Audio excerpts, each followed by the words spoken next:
While the OnePlus Nord is the beginning of a totally new, budget-oriented lineup for OnePlus, the OnePlus 7T was the cheaper and more popular phone of the OnePlus 7T series launched last year. Now, before we get into the full comparison, I would just like to acknowledge that the OnePlus Nord is cheaper than the OnePlus 7T, and so we are not checking whether it is a better phone. We are just deciding whether it would be a better call to save your money and get a OnePlus Nord, or spend some extra and just go for the OnePlus 7T. I am Rohan, this is TechieTechTech, and here we go.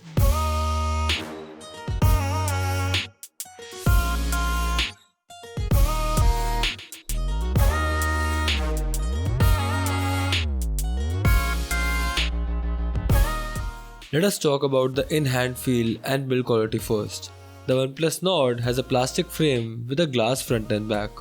As a result, it feels less dense in the hand, which doesn't feel very premium or sturdy, but at the same time makes one-handed usage easier.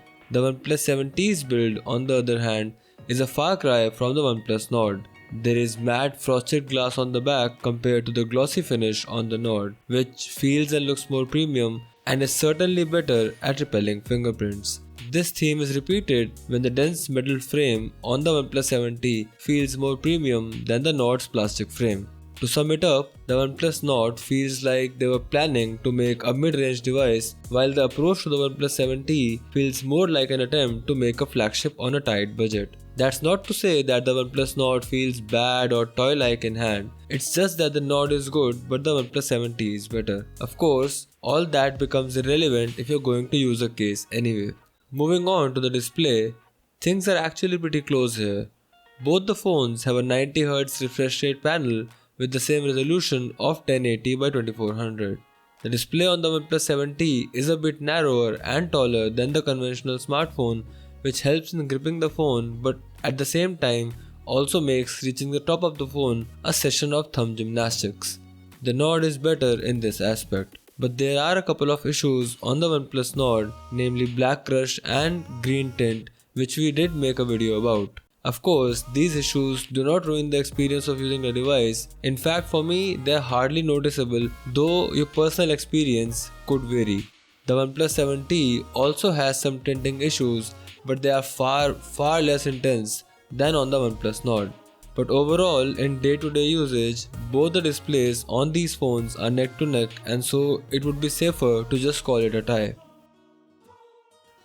Now let's come on to the most striking difference between the two phones, the performance. Most of the people will tell you that you don't really need that much power in a phone and powerful phones are only for gamers.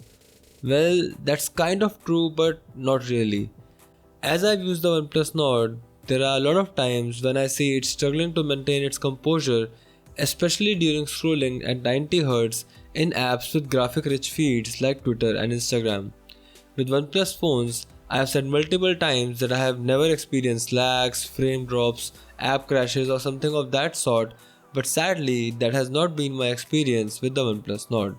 Now don't get me wrong here, the Nord can still functionally do anything that the OnePlus 7T or any other powerful phone can. It's just that the powerful phones can do it more gracefully, especially when you have to power a higher refresh rate display. Of course, in comparison to this average experience, the OnePlus 7T comes guns out with its flagship 855 Plus processor and faster memory. Anything you throw at it, it does remarkably well. And this debate goes into the future as well. With the next version of Oxygen OS all set to be heavier and fancier, I'm actually concerned whether the OnePlus Nord will be able to keep up with its siblings. Situations like these prove that having a powerful processor is beneficial not only for gamers but for day-to-day users as well. There's not a lot to talk about when it comes to gaming.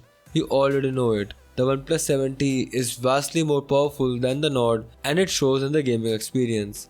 Games run on max configuration on the 7T while they run in a somewhat average or below average configuration on the Nord.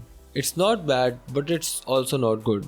I'm sure you already know this, but for what it's worth, if you want to game a lot on your phone or you like having a powerful phone which can handle everything, don't even consider the OnePlus Nord. On the other hand, if you don't mind frame drops and can live with a few lags here and there, just a few tiny lags, then the OnePlus Nord is sufficiently powerful for your use and you can safely skip the OnePlus 7T performance wise. Let's move on to the cameras now. Here's a quick look at the specs.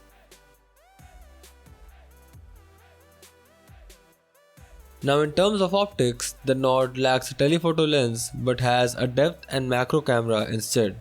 Also, the Nord has been advertised to support the OnePlus 8's primary shooter, which the OnePlus 7T also has. So yeah, it all mostly comes down to image processing. Let's talk about the photos first. The OnePlus Nord takes better and sharper pictures with the primary lens. The HDR and color rendering has somewhat improved as compared to the 7T. The ultra-wide angle lens has improved significantly and takes sharper and well-exposed pictures. The 7T has an optical 2x zoom lens, but the lens switching issues make the zoom lens experience terrible. Other major improvements from the 7T include a faster autofocus, optical image stabilization, better noise processing, and zoom lens experience. The front camera has gotten a jump in terms of sharpness, color rendering, and overall performance thanks to the dual larger pixel size camera setup. Also, the wide-angle selfie camera is actually nice even in low light. The 7T performs way better indoors thanks to the image processing, which gives contrasty and sharp images. Even though the Nord has a dedicated macro camera, it's really bad when compared to the 7T. It lacks sharpness, loses focus, and gives a bad character to the Nord's overall camera setup.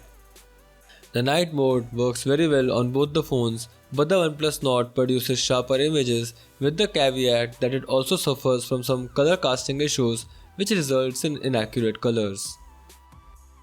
The depth sensor does a pretty good job on the OnePlus Nord with subject separation and takes amazing and faster portraits as compared to the 7T. When we talk about the videos, the Nord has some limitations as it cannot shoot in 4K at 60 fps from the rear camera but can somehow do it from the front camera. The 7T takes the cake when it comes to resolutions and frame rate support in the rear camera.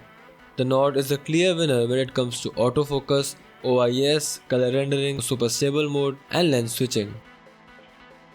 As of shooting this video, the major issue with the Nord's video camera is exposure. The camera exposes the footage properly but just cannot hold on to it. In simple terms, it will re-expose a perfectly exposed shot and will most likely ruin a good enough shot. But the good thing is that it can be easily fixed with a software update. So sooner or later, we'll probably get rid of this issue. The indoor video performance on both the phones is kind of average, and the 7T gives better colors but loses to the Nord when it comes to noise processing and autofocus speed. The 7T also takes decent videos and photos, but the issues that plagued the 7T got fixed in the Nord with better image processing and some optical upgrades. So if camera is a priority for you, I'd suggest that you go with the more value for money OnePlus Nord. Apart from this, the OnePlus Nord and 7T both have very similar performing fingerprint sensors, although I personally think that the position of the sensor is a bit too low on the OnePlus Nord. I prefer the 7T's placement over it, but usage wise they are both the same. There is a mono speaker on the Nord which can get loud enough, but I found myself cupping the speakers to hear better, especially when watching videos with vocals. The problem is somewhat automatically taken care of by the second earpiece speaker on the stereo speaker setup of the OnePlus 7T. The battery life is perhaps the one aspect where the Nord is simply better than the 7T. It's not that the 7T is bad, it's just that the Nord is really good. I could get around 5.5 to 6 hours of SOT compared to the 4.5 to 5 on the 7T. Simply put, the 7T could last a day with regular use, while the Nord can stretch it to a day and a half easily. Now both phones have warp charge support, which is excellent, and both have no support for wireless charging, which is a bummer but kind of okay. Now for the conclusion. See, objectively, the OnePlus 7T is clearly the better package, and if you can stretch your budget to accommodate it, you definitely should. It was one of the best phones from 2019 and still shines really bright today. However, if you're a casual user, someone who just wants a reliable package for the basic day-to-day stuff and does not want to spend more than what's absolutely necessary, perhaps you could take a look at the OnePlus Nord. If you're looking for a phone for a non-power user who doesn't care about the latest frills and the latest smoothness and all that, perhaps the Nord is a more sensible choice. However, if I were choosing for myself, a person who's obsessed with tech, I would rather go for a used or refurbished OnePlus 7T in this budget than the Nord. Anyway, we have a lot more coverage lined up on the OnePlus Nord and other devices, so stay tuned for that. If you want to request a specific video or have questions about the OnePlus Nord, do ask them in the comment section below.